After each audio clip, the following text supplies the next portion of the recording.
if political parties have no God-given right to survive forever, the same is true of once great industries. Because of a new European Union plan to double tariffs on steel and slash quotas, which could come into effect in January, the British steel industry is again facing what could be a terminal threat. UK Steel calls it perhaps the greatest crisis the UK steel industry has ever faced and is begging ministers to open emergency talks. I spoke earlier to the former EU Commission President Jean-Claude Juncker. Had he got any advice for British ministers? No, I'm highly concerned, alerted by the situation of the European steel industry. That means the steel industry located on the territory of the European Union. I'm highly alerted, concerned, because we are suffering from the worldwide overcapacity in the steel sector. For instance, the Chinese overproduction in steel is exactly the double of the total steel production in Europe. My father was a steel worker, so I have also a romantic relation to steel industry, but not only romantic, I'm concerned by the business aspect of this, and so I think that the European Commission was right to impose tariffs on steel imports. As far as the British steel industry is concerned, I was always admiring, by the way, the British steel know-how, which was a model for the rest of Europe. As far as the British steel industry is concerned, I do think that the Commission would be well and best advised to seek for specific arrangements between the Commission or the European Union and the European steel industry and the British steel industry. Although Brexit has happened, I will never be a fan of the Brexit decision the British people has taken. We are not enemies, and we should try. So you think there is a friendly agreement possible to negotiate? I would like the European Commission to seek a friendly arrangement with the British steel industry, because we are close partners in so many fields despite Brexit, that it would make sense to find a pragmatic arrangement between the British steel sector and the European Union. That's fascinating. Can I ask you about something that's going to affect a lot of British people this coming Sunday, which is the arrival of the new biometric tests and system to get into the EU and the Schengen area?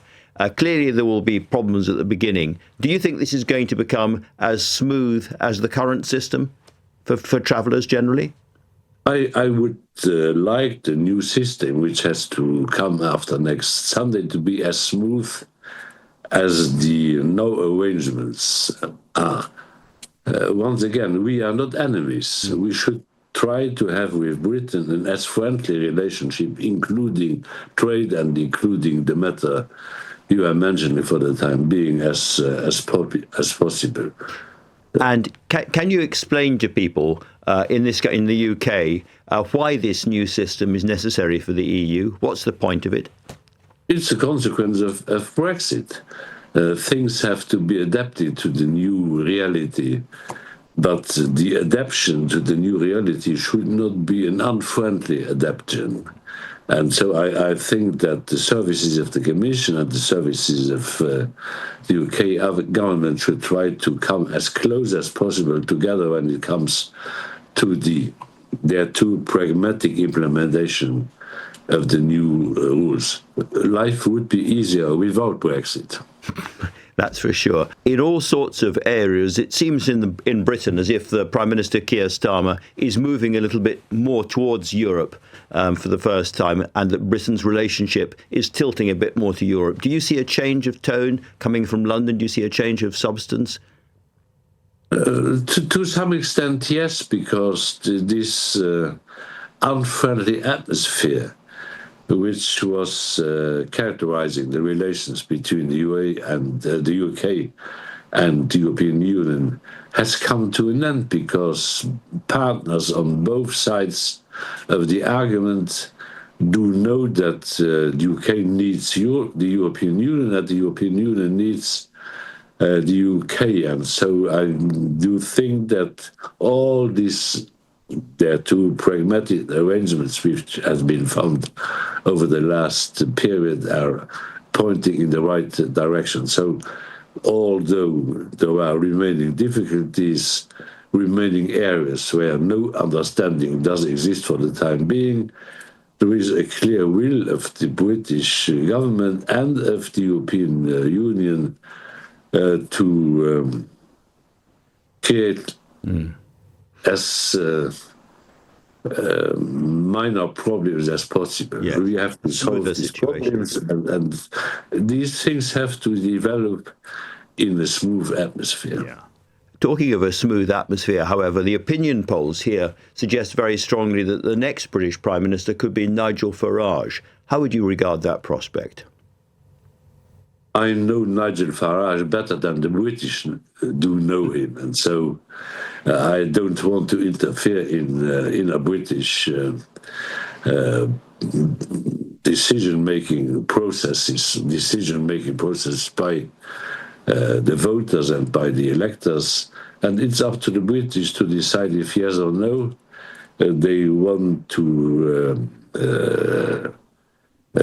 swim in troubled waters. It will be better for them to be back in normal waters.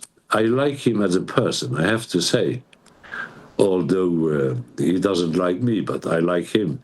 And I think that he's a good opposition leader, but he will not be the best Prime Minister for Britain. But it's up to the British. I am concerned by that, but it's not my job to give advices to the British citizens. Do you fear that, or do you believe that in the next few years, for instance, a lot of Nigel Farage's natural friends and allies might be in power across other European countries?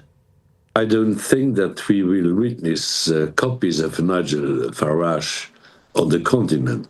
But the fact is that the extreme right movements are more and more influential in Europe, and the duty of the classical political families, Christian Democrats, Socialists, Liberals, on the European continent is to fight against these movements, which are not in line with the European traditions, but which are gaining, you can't be blind about this, importance in Europe. We have to explain to our citizens, if they are listening, sometimes I have the impression that they are not really listening, that they have to imagine Europe and Britain, because Britain is part of Europe. I never considered that after Brexit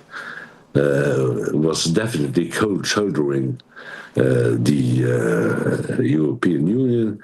We have to explain to our fellow citizens that they have to imagine a European Union and Britain governed in each and every country, the 27 and Britain, by the extreme right forces. What would that be as a concept of European living together if the extreme right forces would govern all the European countries? It would be a disaster.